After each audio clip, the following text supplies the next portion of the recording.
Porque tenemos el mejor Congreso que el dinero puede comprar. No meta la política dominicana, que no es de política dominicana que estamos hablando. Podría tener su adaptación, pero no. De esa tentación nos estamos salvando y nos vamos a salvar en esta conversación. Es del Congreso de los Estados Unidos, estamos hablando de las primarias del Partido Republicano y quedamos en hablar, mis amigos, del uso de dinero en la campaña, un voto, un dólar. ¿Qué está ocurriendo?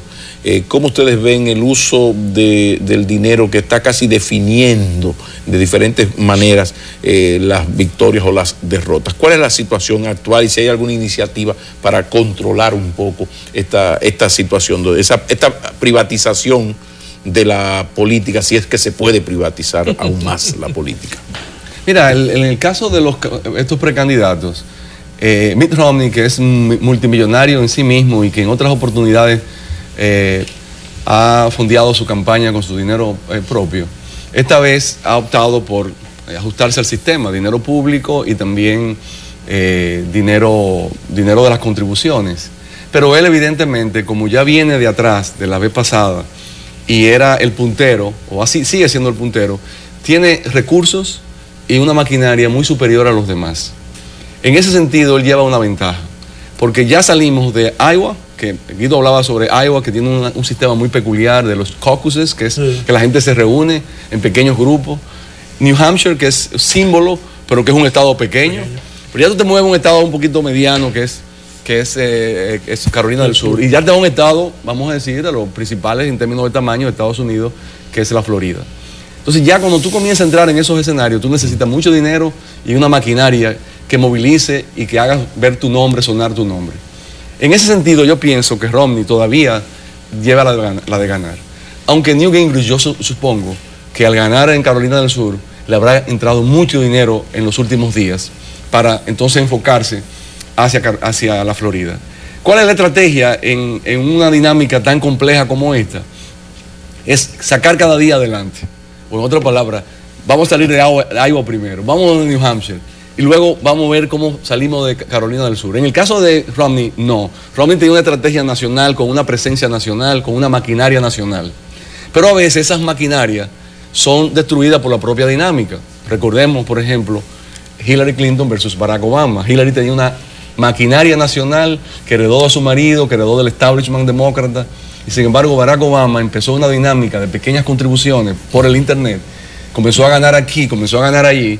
Comenzó a llegarle mucho dinero y cambió toda esa dinámica. La pregunta es, se la dejo aquí a Guido, es si Newt Gingrich puede cambiar esa dinámica.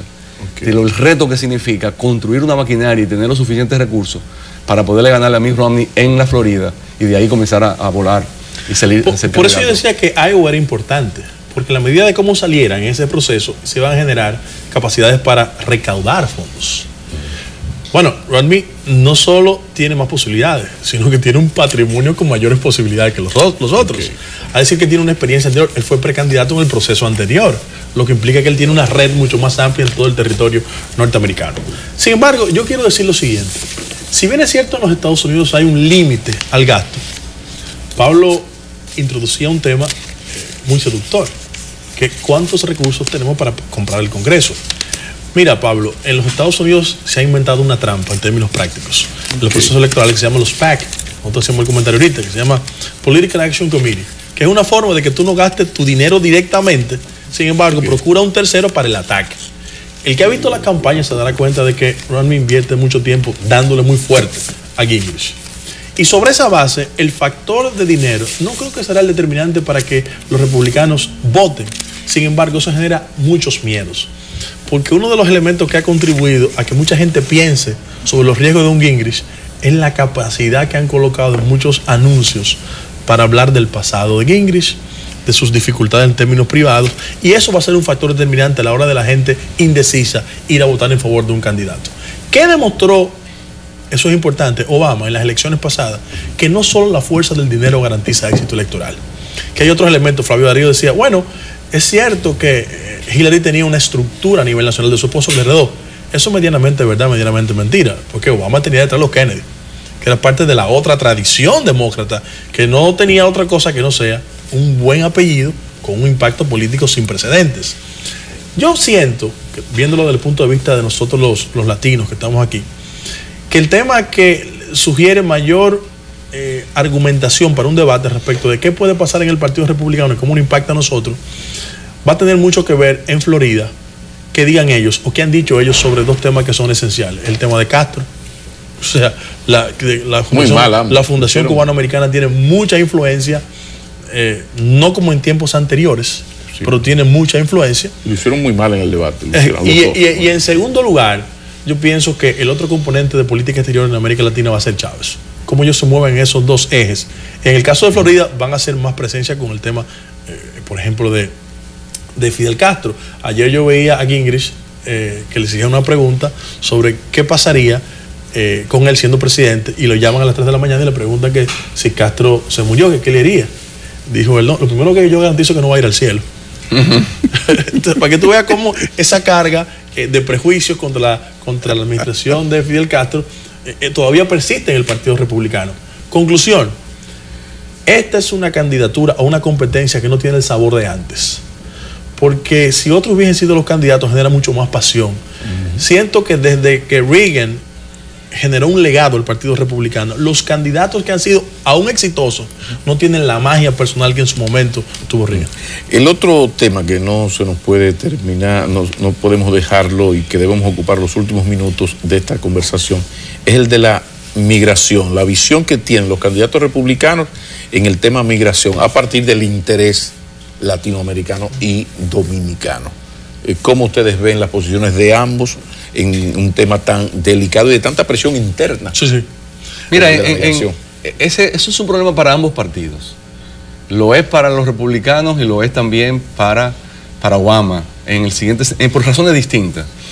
En el caso de los republicanos, evidentemente que esa radicalización que incluso llevó a John McCain a renegar algunas de sus ideas pragmáticas que había expresado en el pasado, en las elecciones del 2008, hizo que el voto hispano, que George Bush logró dividir con los demócratas prácticamente, no el 50%, pero él se llevó 40-45% del voto hispano en estados. Que era demasiado para el Partido Republicano. Para el Partido Republicano, pero Bush con su... viene de Texas y él tuvo una posición flexible con respecto, no fue un radical respecto a los hispanos. Sin embargo, Obama se llevó el 80% del voto hispano. ¿Qué ocurre? Que estos precandidatos republicanos no tienen otra opción que radicalizarse hacia posiciones duras contra la inmigración. No espero yo que tengan algunas ideas sugerentes para la reforma migratoria, porque ellos quieren satisfacer lo que dicen esos grupos ultrarradicales que no quieren ningún tipo de reforma migratoria. Al contrario, en su esquema habría que sacarlo a todos y mandarlo para México y no se sabe dónde más. Ahora, Obama tiene un problema también, y es que la población hispana en Estados Unidos, aunque en último término puede terminar votando por él, pero tiene un desencanto, porque esperaba que él llevara a cabo una iniciativa importante de reforma migratoria. Pero ¿qué ocurre? La política se nutre de realidades, y la idea de que tú puedes llegar como un redentor y que tú puedes cambiar todas las cosas, no es así en ninguna parte del mundo, mucho menos en Estados Unidos, donde hay tantos contrapesos institucionales. Entonces Obama entendió que forzar una reforma migratoria con la hostilidad que había en la sociedad, que había en el Congreso de Estados Unidos, él tuvo que enfocar sus cañones en dos cosas: el tema económico interno y las guerras que tenía fuera de allá y cómo salir de alguna de esas guerras. Entonces el tema migratorio quedó en un segundo o tercer plano. Él ahora lo retoma en su discurso de anoche, lo retoma y es una forma de atraer de nuevo los votos hispanos, que cada vez más son importantes o decisivos en estados como Nevada, en Illinois mismo, con la gran presencia mexicana. Nueva York. Bueno, esos son los tradicionales. Los tradicionales, sí. California, sí, Texas, California. Nueva York. Estoy hablando de nuevos estados en los que hay una presencia. Y hay una competencia muy cerrada entre demócratas y republicanos. Y donde hay tiendas que dicen, se habla inglés. Se habla inglés. Sí. Entre aquí y hablamos inglés. No hay problema. Pero, por ejemplo, Colorado, Nevada, algunos estados incluso de Carolina del Norte y Carolina del Sur, que ya hay una presencia hispana, es sumamente importante. Yo quiero dar un dato de aritmética electoral. Como dije que en Estados Unidos hay 50 millones de personas de origen hispano, hay 14 millones de personas de origen hispano que no tienen estatus legal. Y eso significa que ellos presuman que siempre los demócratas van a ser mucho más sensibles al tema de la migración que los republicanos. Flavio hablaba de cómo se postergó el tema migratorio. Claro, es que la administración Obama se había desgastado en el tema de la reforma sanitaria y no podía salir de un pleito para entrar a otro. Sin embargo, ayer en el Estado de la Unión retoma el tema migratorio. Ahora, ¿qué piensan los republicanos de mayores posibilidades sobre el tema? Bueno, lo primero que plantea Gingrich, para que ustedes sepan, es que toda persona que esté ilegal en Estados Unidos, la única forma de tener un estatus como ciudadano de segunda clase es yendo a las Fuerzas Armadas, para que ustedes vean, esa es la mentalidad. Y una persona como Rodney, que viene de un estado con mucha presencia, que es Massachusetts, ha hablado inclusive de la posibilidad de resolver el problema de la migración a través de México colocando una frontera especial, hasta habla de cargas energéticas en la frontera, para que ustedes vean ese tipo de mentalidades. Yo pienso que él ha sido movido más por la presión del partido que por su concepción, porque él desde el estado de Massachusetts hizo concertaciones con grupos migratorios. Lamentablemente, y lo digo con mucha responsabilidad, en la agenda republicana el tema migratorio no es prioridad. Ellos se van a concentrar más en los temas internos, fundamentalmente en todo lo que respecta al tema del conservadurismo fiscal. Mira, en los Estados Unidos el tema de la migración es un tema real, serio y responsable. Desafortunadamente las coyunturas electorales van a marcar el comportamiento de la clase política al respecto. Si Obama ahora agita el tema de la migración, posiblemente pierda una base social republicana que le tiene mucho miedo a un Gingrich o a un Rodney. Y él se va a mover más con el instinto electoral que con un diseño de política pública responsable. Hay que asumirlo con mucha sinceridad ese tema. En lo que respecta al tema de la República Dominicana, los dominicanos no somos, desde el punto de vista electoral, influyentes. Sin embargo, tenemos una presencia que comienza a masificarse. Los oficiales que representan o tienen un origen dominicano, todos son demócratas. Desde Guillermo Linares a principios de los 90 hasta Tino Espaillat hoy en día. Y hay una tendencia de que el voto dominicano se vaya en esa dirección. Lo que pasa es que están en un estado que no son decisivos, porque es un estado demócrata en lo fundamental, el estado de Nueva York. Sí. Entonces, si estuvieran en otro estado donde, sea, por ejemplo, Ohio, que es más cerrado, y que el voto dominicano pudiera hacer la diferencia con 2% o 3%, pues tiene más valor político. Pero el estado de Nueva York tiene menos valor político en unas elecciones nacionales. Correcto, correcto. Pero bueno, yo creo que se trataba de eso. Entonces quedamos en que, concluyendo, le interesa a Obama más el señor Gingrich que Rubio. Desde mi punto de vista, sí. En eso, pero hay un interés que es antecede eso. A él le interesa que se sigan matando unos con otros. Claro. Que muestren todas esas divisiones y todos esos...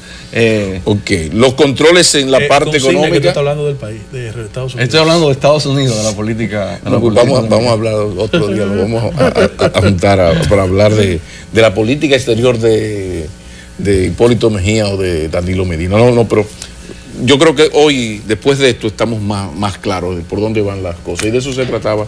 Yo les agradezco mucho su participación. Gracias a ti por invitarnos, un placer. Muchísimas gracias. Y ya habrá tendremos otros programas para hablar de temas dominicanos, porque tú tienes mucho que aportarnos en el tema constitucional, de la política fría, de respeto del concepto, la discusión. Y la verdad que si yo fuera gobierno o fuera el PLD, buscara la manera de evitar que Guido viniera a los programas, porque yo le hago el reconocimiento siempre del parte del PRD a dos militantes del PRD, a Guido Gómez y Andy Daguarre, que hacen la tarea político-intelectual de venir bien habituallado, preparado, y le dan por la madre, que de eso se trata, con argumentos, sin respeto.